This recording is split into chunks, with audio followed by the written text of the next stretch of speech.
स्वतःची नकारात्मक स्वप्रतिमा आपण स्वतःच्या मनात तयार करत असतो आणि यापासून कसं वाचायचं आणि ही नकारात्मक स्वप्रतिमा स्वतःमधून कसं काढून फेकायची याची चर्चा आपण या व्हिडिओमध्ये करणार आहोत. फाउंडेशन ऑफ लाईफ या व्हिडिओ सिरीजचा हा तिसरा व्हिडिओ आहे. तुला असे व्हिडिओ हवे असतील तर पहिल्यांदा माझं चॅनल सबस्क्राईब कर. माझं चॅनल आहे मराठी सुयोधन. मी सुयोधन देशमुख. आपण स्वतःशी जेव्हा नकारात्मक सेल्फ टॉक करतो आणि स्वतःची एक नकारात्मक प्रतिमा स्वतःच्या मनात निर्माण करतो तेव्हा जी आपली प्रतिमा तयार होते तो झाला आपला निगेटिव्ह इनर फेस. हा निगेटिव्ह इनर फेस कसा काढून फेकायचा? आता आपण स्वतःशी किंवा स्वतःच्या बाबत दोन प्रकारे संवाद साधू शकतो. एक म्हणजे थर्ड व्यक्तीसोबत प्रत्यक्ष बोलून आणि दुसरी मेथड कोणती आहे? स्वतःच्या मनातच बोलून. तर मग जर आपण मनातल्या मनात असं बोललो असू तर स्वतःला मनातल्या मनात करेक्ट करायचं. जर प्रत्यक्ष कोणाशी बोलताना निगेटिव्ह बोललो असू स्वतःची सेल्फ इमेज बद्दल तर बोलताना स्वतःला करेक्ट करायचं.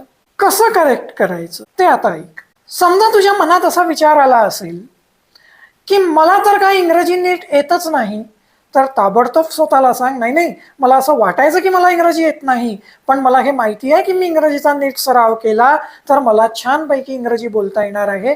मी छान इंग्रजी शिकणार आहे, इंग्रजीचा छान सराव करणार आहे आणि मला छान इंग्रजी बोलता येणार आहे. जर कोणाशी बोलत असताना तू असं म्हणाला की अरे नाही मी खूप आळस करतो आहे, माझ्याच्याने तर हे हा एक्झरसाइज लिहूनच होत नाही आहे, काय अर्थ नाही, तर ताबडतोब त्याला सांग की बाबा रे हो कालपर्यंत मी आळस केला, मी हा एक्झरसाइज लिहिला नाही, पण आता मी ठरवलाय की मी पटकन हा एक्झरसाइज लिहायला सुरुवात करणार आहे आणि हा एक्झरसाइज लिहून काढणार आहे. तर अशा पद्धतीने शब्दांच्या पातळीवर किंवा मनातल्या मनात स्वतःला करेक्ट करावं लागणार आहे. समजा कधी कधी शब्दांच्या पातळीवर बोलून दाखवणं शक्य नसेल तर मग फक्त मनातल्या मनात तरी पॉझिटिव्ह संवाद साधावा लागणार आहे. म्हणजे समजा बॉस तुला छापत असेल की तुला तर हे काम येतच नाही, तर बॉसला तू बोलून दाखवण्यात त्यावेळेस काही अर्थ नसेल की नाही मी हे काम करून दाखवेलच. त्यावेळेस हा संवाद तू स्वतः सोबत स्वतःच्या मनात साधत राहा आणि स्वतःच्या कृतींमधून बॉसला आपोआप उत्तर दे. दुसरी गोष्ट की समजा तुला एखाद्या स्पेसिफिक सेक्शनमध्ये जर खूप निगेटिव्हिटी वाटत असेल किंवा एरवीही जर तू काही असं आयडेंटिफाय केलं असेल की याच्याविषयी मला नकारात्मकता वाटते, तर त्या प्रकारचे जे अफर्मेशन्स आहे ते एका कागदावर लिहून ते मनातल्या मनात तू वाचू शकतो.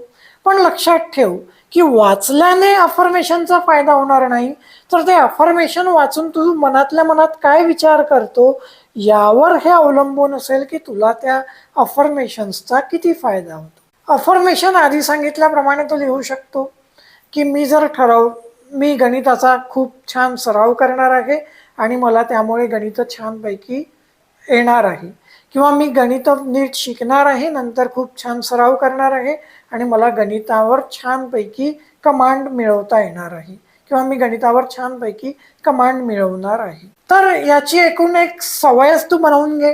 पुष्कळदा असं होऊ शकते की तू मनातल्या मनात स्वतःच्या चुकाच घडवत राहत असशील, तर चुकांपासून शिक आणि त्या विसर आणि जे काही तू चांगलं केलेलं आहे ते मनातल्या मनात घडवण्याचा प्रयत्न कर. ही सवय स्वतःला लावून घे आणि सतत स्वतःच्या मनासोबत फाईट करत राहा आणि स्वतःच्या मनामध्ये पॉझिटिव्ह गोष्टी पेरत राहा. आणि शेवटी लक्षात ठेव, मी पहिल्या व्हिडिओमध्ये या फाउंडेशन ऑफ लाईफ सिरीजच्या बोललो आहे जबाबदारीबद्दल. ज्या व्यक्तीने आपल्या आयुष्याची जबाबदारी घेतली असेल, एक व्हिजन स्वतःचं तयार केलं असेल लॉंग टर्म, त्याला पॉझिटिव्ह बनणं, स्वतःचा निगेटिव्ह इनरफेस काढून फेकणं आणि पॉझिटिव्ह इनरफेस तयार करणं, स्वतःची पॉझिटिव्ह स्वप्रतिमा तयार करणं अधिक सोपं जाणार आहे.